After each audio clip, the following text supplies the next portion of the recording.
in our council tax. They won't do that. I'll tell you why they won't do that. There's a question I asked many months ago, and I got a very decent answer. Well, if we've got council tax reduced, they do just say they can carry on and do what they want. True, yeah. You're damned if you do, you're damned if you don't. Yeah. But I'm one of who live in shelter all my life. And people say, well, move. Why? Why should you move? When I was born with Cheltenham, there was a little rinky-dinky sausage factory that just skins and nobody complained. Yeah. When Boyd bought it, they spent millions on it. I've been to virtually every plant in the country, and that, without exception, Grand Point was the best. The thing is, it was the best road. Years ago. Since this ground got it, Yeah. it's all gone to pot. Exactly, because it's Can just I just stop the meeting there, because I'm mindful of the time, but this is not in any way detracting from the importance of the questions that have been raised at the back, which we've all written, your concerns. Can I just say quickly, when you say we shouldn't be looking at things that are happening now, we should be looking at what we're going to do going forward. We are living this here and now. We don't know when that smell's going to drop. It can be fine, 10 minutes later, it's thick. It's just horrific. So what we will do, we've taken on the questions from yourselves, terms of reference. I'm not going to read them all out, but we have been making notes. Well, there's no notes, but if you can give over your full ones, that would be helpful if you can. And then we'll do a report. We'll try and get the answers that we haven't got the answers to. But I don't want to try and provide you answers here today and it's been half-hearted. I'd rather do a proper report for you because this is a serious issue. Your tears, Melanie, thank you. Yeah, thanks for that, because it is. Because we felt like nobody cares. No, if it's hard when you turn into the people that you've been told to turn to and you're not getting a result. Yeah. So. I will just take the last two raised hands on this, but we have got a full agenda to go through as well. So I followed a lorry 2 weeks ago, and it was so overloaded. I could see the shape of a cow on the top, and then there was another thing sticking out. Now that, to me, is overloaded and just waiting for spillage. okay, And that's Take photos next time if you can. I was Driving. They should have let Pointons move to Wales all those years ago. Yeah. Was it the parish council who refused them to build houses on that site? And that's what they wanted to do. can we just take the With one last regards to observation? Karen Brady then, the MP, can she be reminded that she represents us? Yes, absolutely. That would be part of the report. Okay, I am going. Just 1 second. What the lady said over there, I've done some research over the last few hours about big rendering sites, particularly ones that were used in the Magcal or the SE. 2 of them in Devon, and that's why our permanent people like to do stuff in Devon at the moment. 1 at Torrington, North Devon, and 1 at Exeter in Devon, have been closed down, flattened, and houses have been built on them. Why couldn't they do it here? They wanted to. Yeah. They wanted to. Okay, it's all very useful information, and if we can take your comments and papers, that would be very helpful to ensure we ask all of the relevant questions to satisfy what we've been discussing. Okay? Any other questions on a different...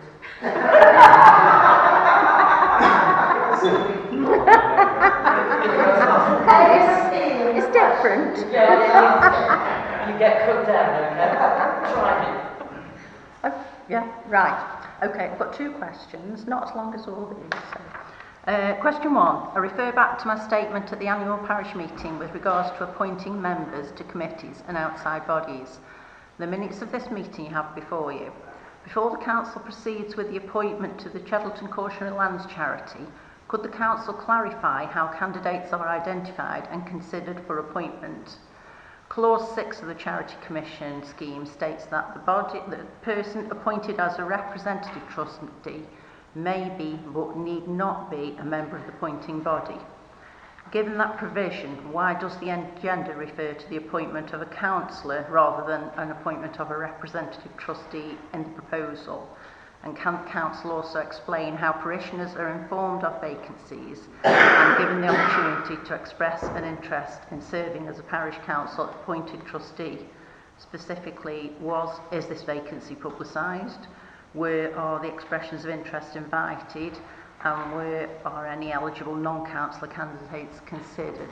So that's part one, so I'll just answer that first. Yeah, firstly, apologies on the wording of the agenda. It shouldn't be an excuse, but I was rushing this out before I went on holiday, so sorry. It's probably worded incorrectly. It's because obviously it's been lumped with the actual committees. We have previously put an advert on Facebook about a vacancy and we didn't get anything back from it. So we need to look at how we're advertising. I do agree with that. Identifying people, it's literally people emailing me or speaking up at a meeting. I have had emails from residents about committees and other things on the agendas. So, I think it's something that we can look at improving going forward. We've tried one thing, it hasn't really worked, so we need to look at something else. We are trying, we just need to get the right solution. Yeah. Right, and question 2, register of interests. Before this appointment is made, can the council confirm that all relevant interests connected with the Cheltenham Cautionary Lands charity have been properly registered and declared? The published register of interest for one councillor appears to remain dated May 2023. The council's adopted code of conduct requires members to keep their register of interests up to date and to notify the monitoring officer with 28 days of becoming aware of any new interest. So the code of conduct 2024. It is understood that this councillor subsequently undertook a remunerated role for the Cheltenham Cautionary Lands charity. The code identifies employment, office, trade, profession or vocation carried on for profit or gain as a disclosable pecuniary interest. Code of Conduct 2024. In addition, another councillor appears to have served as a trustee of the Cheltenham Cautionary Lands charity for a number of years. The code also requires registration of certain interests related to bodies directly to charitable purposes. The Code of Conduct 2024. In the interests of transparency and public confidence, has the council satisfied itself all relevant interests relating to the Cheltenham Cautionary Lands charity have been correctly recorded and declared, and if there is any uncertainty, should these matters be referred to the monitoring officer for clarification before the council proceeds with filling the current casual vacancy. So, as you're probably aware, I did give everyone, and I've got the ones that the councillors that still haven't attended, new ones for this year. Oh, these are folks that attend regularly? Yeah, and then when new appointments were done, I did resend out them and quite a few replied, I know, and Steve, you updated yours as well. Christine, you updated yours. Do you want me to pass information on to you afterwards to say who it is? So, other than me emailing and saying, I think you should be updating this, I can't really enforce it. Right. I don't want to say I've done my job as I gave everyone a new copy and said, fill it out, I want a new copy, and emailed them and gone, you've been added to something, I think you need to update it. I think the onus is on them, but it's not happened. I totally agree that there's only so much that you can do. But what happens if somebody doesn't do what they're supposed to do? Are you prepared to hand that information to the clerk? Yeah. We can report it to them. Yeah.